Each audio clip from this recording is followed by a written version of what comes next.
Hi everyone. In a few previous newsletters, I shared with you some new Google Chrome features about adding tabs for groups and having groups for your tabs.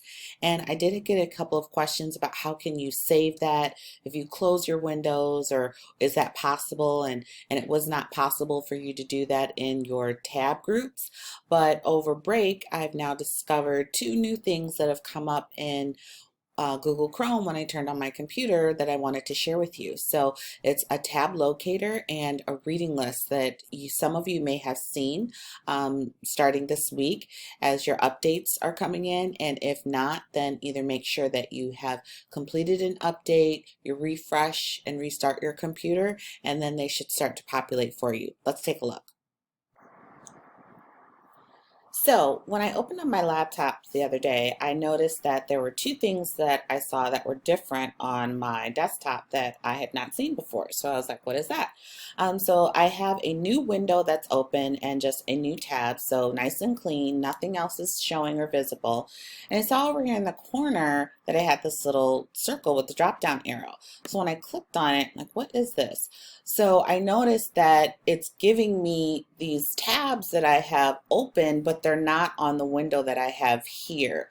That's going to be really big for our hybrid learning and what we're doing right now, because what it is if I go to, let's say I have my Twitter feed is open and I go to the Twitter link, it takes me to the window that I had that tab open. So then if I go back and let's go, I'll click this new tab. Here's that original window that I had the new tab open for. That's really big because as you are teaching with hybrid, if you have a window open and you want to mirror and drag that over into your monitor or a different device, and then you have a different window on your laptop that's your host computer, then you won't have to minimize those different windows and click on the desktop and move things around all over and be like, where is the window that I had? So you may have 2, 3, or more windows open by chance if you do that. And this will really help to locate, well, what window did I have? And at least I can search and find the tabs that are in those windows without closing, minimizing, and moving things around. So you can get different things back and forth. You can see it's all below. So I can move things around and I really like that feature. So search tabs, or like tab locator, I think is really what it is.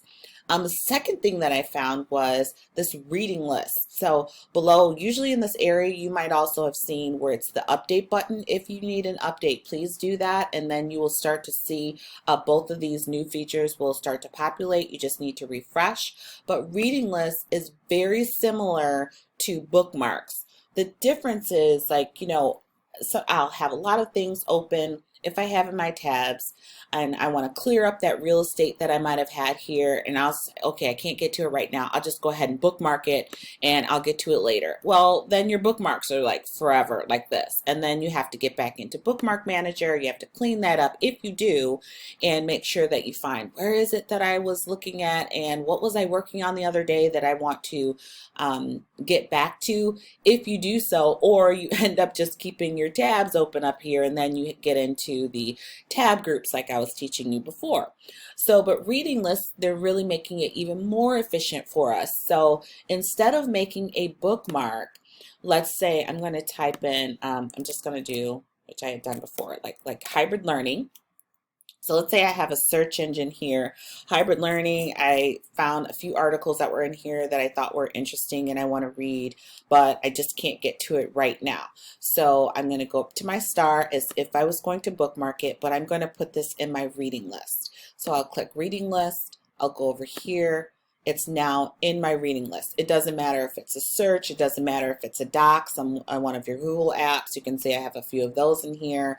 They will still show up. So I can even close this tab and then open a new window or anything. Just close it out. And when I go to my reading list, that is still available to me, just as if it was a bookmark. But now I can say, I've read it, I would look at it. Okay, let me click on this. I did whatever I needed. Go back to my reading list. I'm finished with that. and it now shows that that is something that I have read, right? So if I change my mind, I needed to read it again, or for whatever reason, I can uncheck it and it goes back to my unread. If I'm now totally, completely done with it, I can just delete it and get rid of it. And it's a lot cleaner than what I would have to do if I actually made it into a bookmark. I have to go into my bookmark manager and do some more cleaning up that way. So reading lists, I think I'm going to like those a lot. And you have tab locator. I just wanted to give you a heads up to kind of make things a little bit more efficient for you with those new features.